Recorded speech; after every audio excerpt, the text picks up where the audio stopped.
Hi friends, ரேடிக்கு ஆசை சீரியலில் நாளைக்கு என்ன நடக்க போகுதுன்னு பார்க்கலாம். வாங்க வீடியோக்குள்ளே போகலாம். நம்ம சேனல் இன்னும் சப்ஸ்கிரைப் பண்ணாதவங்க சப்ஸ்கிரைப் பண்ணிக்கோங்க. மீனா முத்துக்கிட்டே இப்படியெல்லாம் சொல்லிட்டு போனாங்க. அவங்க சொன்னது எதுவுமே புரிய மாட்டேங்குது. எப்படிங்க என்ன அவங்க அம்மா யார் என்னன்னு கடைசி வரைக்கும் நம்மளால் கண்டே பிடிக்க முடியலையே அப்படிங்கிறாங்க. முத்துவோட அப்பா இருந்துட்டு, ஏம்மா என்ன சொன்னாங்க, அவங்க அம்மாவோடு சேர்ந்துட்டான்னு சொன்னாங்கல்லம்மா.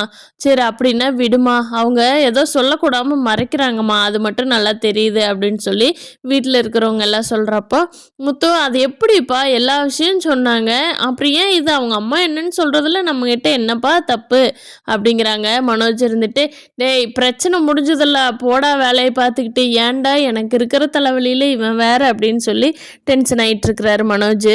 அப்போ முத்து கேட்குறாங்க, ஆமாண்டா உன் விஷயம் என்னாச்சு, இந்த திருடு போன பணம் வந்துருச்சா, யாரு திருடாங்கன்னு கண்டுபிடிச்சிட்டியா அப்படிங்கிறாங்க.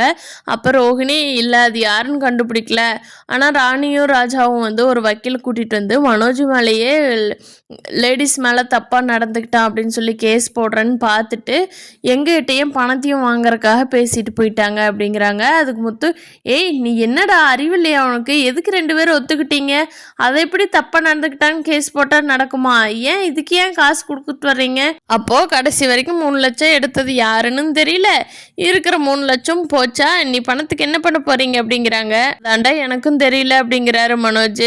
அவங்க அப்பா சொல்கிறாங்க, டேய் வாங்கடா பேசாமல் போலீஸ் ஸ்டேஷனில் அன்னைக்கே கம்ப்ளைண்ட் கொடுக்க சொன்னேன்ல, கொடுத்துருந்தா இந்த பிரச்சனையே இல்லைங்கிறாங்க. ஜெயா சொல்கிறாங்க, எனக்கெல்லாம் தெரியாதுடா, நீ கொடுக்க வேண்டிய காசு கொடுத்துடணும், இதில் நடக்கிறதில்ல, இது என்ன நல்லதா பள்ளியே, போலீஸ் ஸ்டேஷனில் கம்ப்ளைண்ட் கொடுத்தா தானடா என்னன்னு தெரியும், ஏன் மனோஜ் இப்படி இருக்க அப்படின்னு சொல்லி திட்டுறாங்க மனோஜை. இங்கே பார்த்தா சீதாவும் மீனாவும் நல்லா பாண்டிங்கில் தான் இருக்காங்க. ஆனால் அருண் அந்த பழைய முத்துவையே மனசில் வச்சுக்கிட்டு அவரோட ஃப்ரெண்டு சிக்குனார் சொல்லி பழி வாங்கிட்டு இருக்காரு அருண்.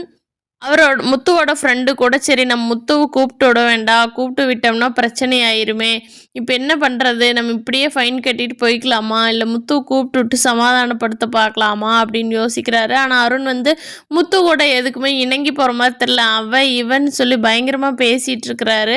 என்ன பண்ணுறதுன்னு தெரியாமல் முத்துவோட ஃப்ரெண்டு யோசனை பண்ணிட்டு இருக்கிறாரு.